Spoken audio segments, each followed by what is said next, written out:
అడవిలో ఒక సింహం ఓ చెట్టు నీడలో పడుకుని గాఢంగా నిద్రపోతోంది. ఇంతలో ఒక చిట్టెలకొచ్చి సింహం మీద ఎక్కి ఆడడం ప్రారంభించింది. సింహానికి మెలకువ వచ్చింది.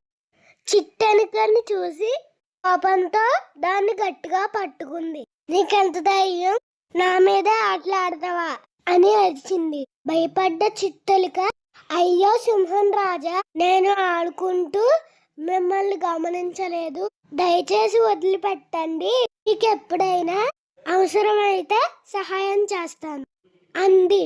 దానికి సింహం నవ్వి ఎలుకను వదిలివేసింది. కొంతకాలానికి ఒకరోజు సింహం వేటగాడి వల్ల పడింది. అందులోనే ఆ చిట్టెలుక ఎక్కడి నుంచో వచ్చి మిత్రమా కంగారు పడుకు అని ఆ వలని కొరికి వేసింది. సింహం బయటకు వచ్చేసింది.